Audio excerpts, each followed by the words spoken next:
আসসালামু আলাইকুম রহমতুল্লাহ। মাঝরাতে কুকুর কেন ডাকে? ইসলামে এর রহস্য কি? আসুন ভিডিওটি শুরু থেকে শেষ পর্যন্ত দেখি এবং জানার চেষ্টা করি।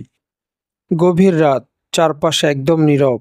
হঠাৎ কোথাও থেকে একটি কুকুর ডাকতে শুরু করলো, তারপর আরেকটি, তারপর আরো কয়েকটি কুকুর। কিন্তু প্রশ্ন হলো, মাঝরাতে কুকুর এভাবে কেন ডাকে?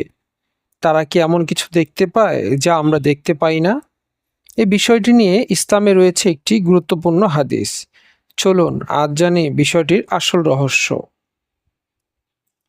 রাসূলুল্লাহ সাল্লাল্লাহু আলাইহি সাল্লাম কুকুরের রাতের ডাক সম্পর্কে আমাদের একটি গুরুত্বপূর্ণ শিক্ষা দিয়েছেন। জাবের ইবনে আব্দুল্লাহ রাদিয়াল্লাহু তাআলা আনহু থেকে বর্ণিত, রাসূলুল্লাহ সাল্লাল্লাহু আলাইহি সাল্লাম বলেছেন, যখন তোমরা রাতে কুকুরের ঘেউ ঘেউ এবং গাধার ডাক শুনবে, তখন আল্লাহর কাছে আশ্রয় প্রার্থনা করবে, কারণ তারা এমন কিছু দেখতে পায় যা তোমরা দেখতে পাও না। আবু দাউদ শরীফের হাদিস। সুবহানাল্লাহ। অর্থাৎ রাসূলুল্লাহ সাল্লাল্লাহু আলাইহি সাল্লাম আমাদের জানিয়েছেন যে কিছু প্রাণী এমন কিছু দেখতে পারে যা মানুষের চোখে ধরা পড়ে না। তাহলে কি কুকুর জিন দেখে? এখন সবচেয়ে গুরুত্বপূর্ণ প্রশ্ন, তাহলে কি মাঝরাতে কুকুর ডাকলেই ধরে নিতে হবে যে কুকুর জিন বা শয়তান দেখছে? না, এমন কথা নিশ্চিতভাবে বলা ঠিক হবে না।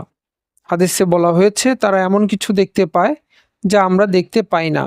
কিন্তু হাদিসে বলা হয়নি যে প্রতিবার কুকুর ডাকলে সে জিন দেখছে, কারণ কুকুর স্বাভাবিক কারণেও ডাকতে পারে। যেমন অন্য কুকুরের ডাক, কোনো অপরিচিত মানুষ, অন্য প্রাণীর উপস্থিতি, ভয়, ক্ষুধা, নিজের এলাকা রক্ষা করা কিংবা দূরের কোনো শব্দের প্রতিক্রিয়ারও কুকুর ডাকতে পারে।